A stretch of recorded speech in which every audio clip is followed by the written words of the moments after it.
Hello everyone and welcome to the GMS Magazine channel. I am Paco Garcia, your host. You may know that I have been a massive fan of Perdition'S Abyssal Rift for a very long time, and I've been a big proponent of Dwarven Productions because they do some fantastic games. Now they have Beyond the Rift, a Perdition's Mouth card game. Now, as you may be able to read from this post-it, this is a pre-production copy, pre-crowdfunding, pre-everything. And I am not entirely sure what's inside or how it plays or anything at all. But I am so excited that I want to show this because I want to find out if this is going to be worth the amount of money that you have to pay to get your hands on it. Welcome to the GMS Magazine board game unboxing videos.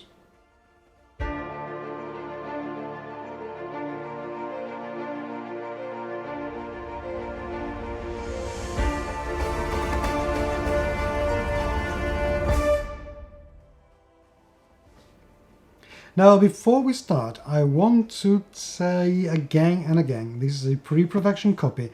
This is not the final game, so this is not what you're going to get when you buy the game. You'll probably get other things, and if the crowdfunding campaign goes well enough, then you will be getting a ton more stuff. So, let's get rid of these post for the time being.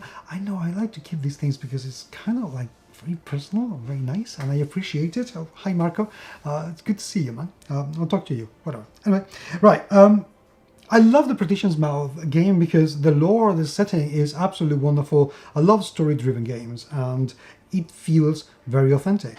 And also because it has an absolutely fantastic tactical and strategic component to it that really tickles my fancy. From the start, we already have a fantastic cover in this game that is telling the story that this is going to be all about magic and battling and fighting really huge and dangerous monsters, which is absolutely wonderful. I love when this really tells the story of the game or what's going to be inside. In the bag, because it's a pre-production, it's not finished yet. We cannot see what the final art is going to be because the components may change from what you are going to see inside this box. So why are you showing me this, Paco? You might be asking. Because I'm so excited about this, because it's going to be an absolutely wonderful game. And we're going to get a ton of cards. And I am already seeing some familiar things in these cards. Okay, as you can tell, this is, not very packed in any way, shape, or form, because this is what it is. But I already know that we're going to get 1, 2, 3, 4, 5, 6, 7, 8 decks of cards. That's a few hundred cards in here that I like, and the player boards, which I am going to take a look at as well. Let's look at the player boards because this is going to tell us an awful lot. I cannot see the rules manual here. I'm going to have to download it later so I can play it, but which is fine. This is a pre-production copy. So what do we find in the characters? Well, we find the character, and each character has their own symbol. That is very good because it will allow us to find out easily enough what is their deck of cards. And thus far we have 4 characters. So we're going to get 4 decks of cards, I'm betting. So yes, so 1 for Bastian, 1 for Niffil, then we have Eliza and Olazabal, which are going to be, I'm guessing, this is not the one. Yep, this is one here. This is for Olazabal, and should be, oh, here it is, for Eliza. And this is very common because, that's what we are going to be finding. What do the character sheet tell us about these characters? Let's find out. Right, these are the energy points. This is damage. This is for damage. So this is the amount of energy points that you're gonna get per round. I'm just guessing here based on Perdition'S Mouth Abyssal Rift. Okay, so I could be wrong, but I reckon I'm pretty much on track here. So this is going to be the amount of energy that you can spend per round, and this is the cost that you have to pay to do whatever it is that you want to do. So drawing a card is going to cost 4 points of energy, and the card's going to bring whatever it is that you can do on that particular round. So casting confusion or fair encounter, each one is going to have your costs, and it's going to have your effects, which is very good, and it's going to have a reach, how far it can go, because in Perdition'S mouth you can only hit enemies that were within certain distance. You couldn't just do something that were too far away. You discard one of the cards that you have unused to gain 1 more energy, which is very good. And okay, this is very simple. And then on the hero phase, when you're resolving an action with any number of these cards, which are the enemy cards, by the way, which we'll look at in a minute, you may redraw all the cards drawn, which is very good because some of these cards have very nasty effects. So each character is going to have different levels of energy and different abilities, which is very cool because it gives you an awful lot of things to do, and you get your extra energy here, which is nice. So this is the starting point, and as you progress in the game, you're going to be able to get more energy to do more things, kind of leveling up. I like the sound of that quite a lot. We get a cheat sheet. I need to be very careful when I say these things because of my accent. Round structure, we have 5 phases: hero phase, enemy phase, spawn phase, draw phase, end phase. That sounds simple enough to me. I know it's a lot of phases, but once you get used to the flow, the ebb and flow of this, that's going to be next to nothing, which is very good. Target priority. If an enemy ever is about to attack, engage, or target a hero, but has several valid targets, choose the target according to these priorities. The hero with the fewest enemies in front of them, okay. The hero with the least cards in hand, fair enough. And the hero with the most wounds in hand. That makes sense, because I would go for the weakest enemy. So, range, let's see, action points. Yes, I am very good.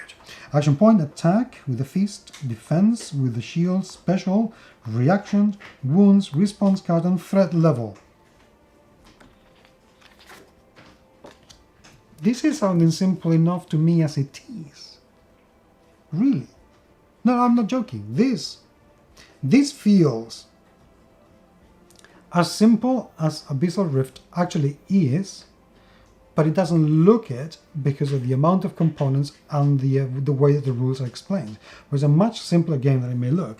I'm guessing that these are going to be the cards that will determine how the enemies are going to attack, because each card of this has a number of action points. And this is why you may want to redraw some of these cards, because they have this little icon here, which means that they trigger a nasty action, and that you don't want. When you have one of these and you have a nasty action, that can be dangerous. Abyssal Rift is a fiendishly difficult game to win, so I'm expecting that this isn't going to be any easier, to be honest with you. As for the anatomy of the cards, we have the enemies in here. And as for the anatomy of the cards, firstly, we have an awful lot of enemies, which is very good. So Bone Worm, by the way, these are going to be familiar if you have the Dungeon Crawler. So you get how many actions it can do, how is the reach, how much to attack, how much damage it does, what is its defense that you have to beat in order to be able to inflict a wound, and how many wounds. So Bone Worms, you're not particularly hard. The Rotica, however, I'm going to put this in here so you can take a look at it, are a little bit harder, because you have 4 action points, 1 reach, which is close enough. It only has 1 attack, but it has 2 points. So it can attack a lot more times, and that may not be a good thing for us. Then we get onto the nasties with the Chilene. Let me put that in there as well, so you can look at it from a close. Yeah, I don't know, why doesn't a close exist? If a far exists, a close should also exist. I just invented a word. Get over it.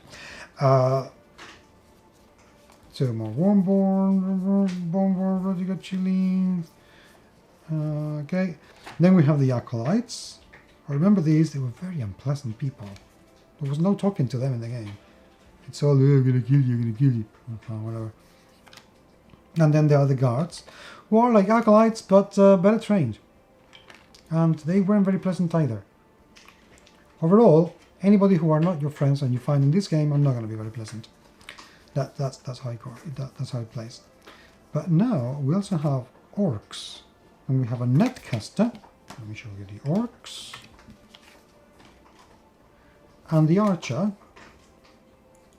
And the shaman.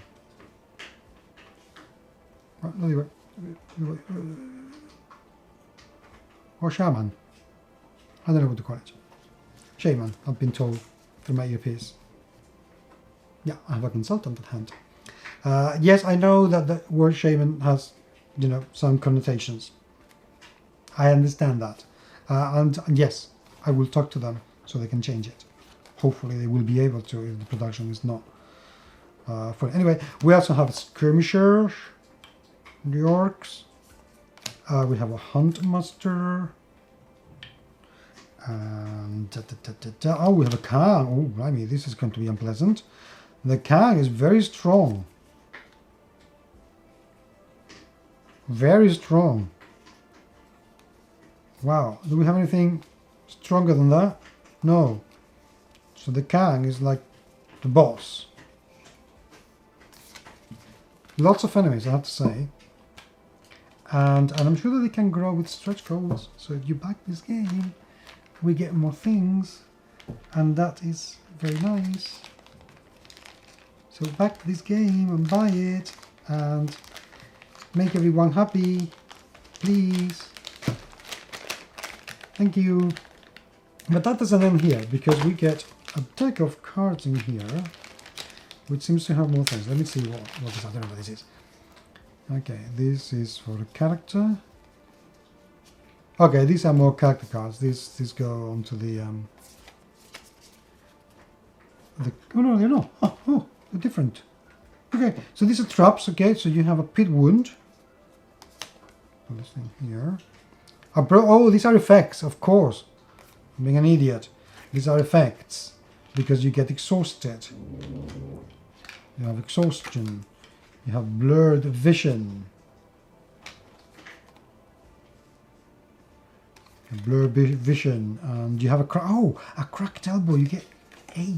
You have 4 points of wound. Ow, that hurts. Sprained ankle, paranoid rage, dislocated shoulder. Pain. Oh, pain. You get pain as well. Okay, so these are the consequences. That's what happens when you fail and you have fatigue, and more fatigue, and loads of fatigue, loads of fatigue. So you can get very tired in this game. Okay, now you know. Good. Anyway, this is what I can see thus far, and I love the similarities with Perdition'S Mouth, which is something that I will be expecting to see. And as you can tell, you're going to get an awful lot of cards with this game, and an awful lot of game with it as well. So, I don't know you, but the moment that this thing comes online, I am going to be hitting the back button so fast that the Millennium Falcon will feel absolutely jealous of my parsecs. I hope that you will give this a chance, and please do remember that I'm going to be talking more about this game over the next few days and weeks, so do remember to come back to take a look at that, because I really think this is going to be very well worth it. So, from me, my dog Tycho, that you may be able to hear some sounds in the background because he's playing. Thank you very much indeed for being there, and I very much look forward to talking to you very, very soon. Take care.